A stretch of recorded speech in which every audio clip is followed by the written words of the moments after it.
Since talking about negotiating with terrorists, you know who we haven't heard anything from, and nor do we know what they did to him? A lot of people, actually. Well, I mean, we haven't heard much from Black Lives Matters because your soldier. It's your soldier. Won't talk to them. What? It's your mentor, your hero, Bo Bergdahl. Oh yeah, what happened to that guy? Well, you know, isn't that interesting how that we give away all these terrorists and then he's probably in fucking witness protection somewhere. I would guess they can't release him back into Gen Pop. Somebody's gonna light his ass up. Like there are people. There are a lot of Rangers out there who and 82nd dudes, I believe, as well. Maybe 101st dudes. I don't remember all the units that look for him, but there are people who lost friends looking for this guy who walked off his post. Now, I do have some sympathy for the kid being in a really shitty situation and being out in the middle of nowhere and your chain of command being garbage or whatever the fuck. But you never walk. It's when your chain of command is garbage, you fucking collapse in on your team, right? It's your team and fuck everybody else. That's how you handle that shit. You run off your base. Yeah, it's stupid. I mean, he made the wrong decision, but I understand the conditions that led to that decision. I think it was for him running off base. I'm just saying it's stupid what he did. Obviously, it's stupid, and it got people killed, and he should pay a price for that, right? I think, to be honest, he should go to jail for the rest of his life. He should never have seen daylight. But I understand the kind of toxic leadership conditions that can lead to people making stupid decisions like that.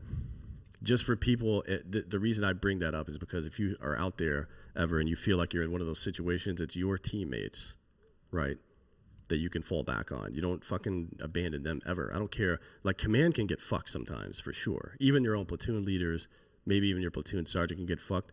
But even if you're a young person on a team, particularly in the infantry, if you don't have a good team, that's on you as much as it's on the leader. Like, your job is to learn the position of the man above you as well as the man below you. So if you haven't done that and taken on some leadership role and tried to fix problems that exist in there, then that's kind of on you as well.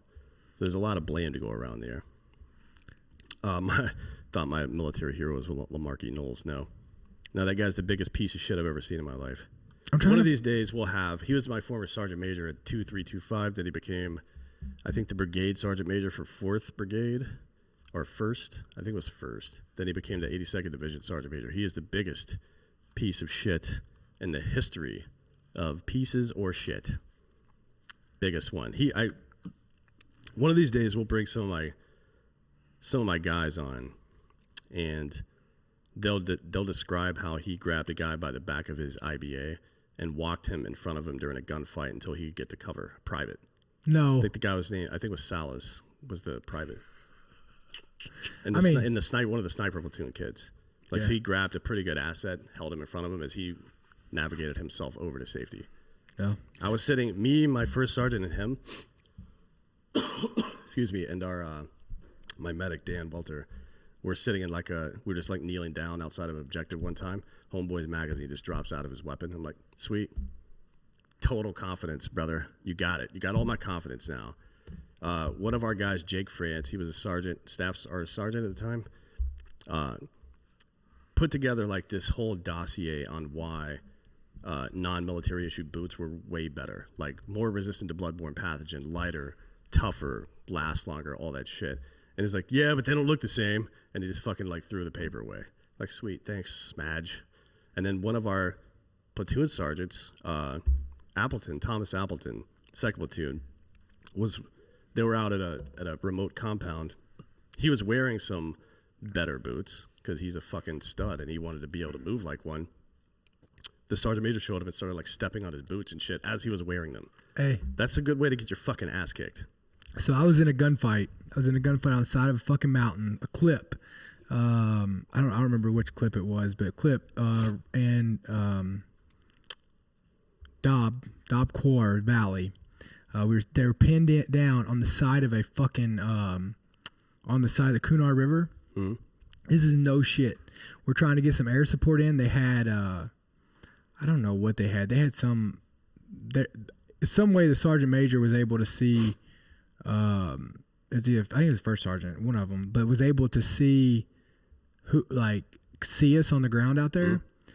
And you want to know, when we were trying to request help, the only thing that the motherfucker could say to me was that I need to get my iPro on. Oh yeah, no, you know those. I'm pinned in the wheel well of a fucking truck. Yeah. And he's telling me I need to get my iPro on. Yeah. I just turned my radio off. You know those big global panoramic cameras we run up on bases? They're like 100 feet high or whatever, so you can, like the God camera, you can see everything in the city. We had one of those up, and one of our guys, Trevor Stacy, is a sergeant in 1st Platoon. They were doing a raid just south of our compound where we thought some bomb-making shit was going on. And he gets out onto the building, takes his helmet off and puts it down, right? Because he's trying to maintain defilade on top of a building so he's not fucking spotlighted in the back with a giant fucking helmet silhouette up against a white fucking building, so he could get down next to the ridge and actually see over it without exposing himself. And he gets a call, no shit, from the TOC, like, you need to put your helmet back on. Like, dude, have you ever fucking been outside before? Have you ever fought? You ever been in a gun? And the problem is with Knowles, I know he has. He was a sniper platoon section leader back in the day. Yeah. You know what I mean? So I know this motherfucker knows this shit. So what are you doing, man? Like, what had happened was, in my opinion, somebody in command was like, look, we're not losing guys, so do what you got to do to not lose guys. And I understand the sentiment behind that, but you can't fight that way, right? You cannot fight with one hand tied behind your back, because people do get fucked up. And all the people we lost, except for one kid, all the people we lost or that got seriously fucked up happened in the same general area, right? Sniper Alley. Yeah. Every time we would hang out there, somebody would get shot by a sniper. Some of them died, some of them didn't. But it was the same way, and it's because instead of letting our snipers go out and do what they do, which is set up counter sniper operations at teams of 2, we had an 8-man element plus a fucking QRF in a truck somewhere nearby. You don't think these people realize when white dudes are in their neighborhood? Motherfucker, are you kidding me? Like, it's the dumbest shit of all time. You think they don't know when white dudes leave the base? Yeah. Right? They're calling each other on cell phones and shit.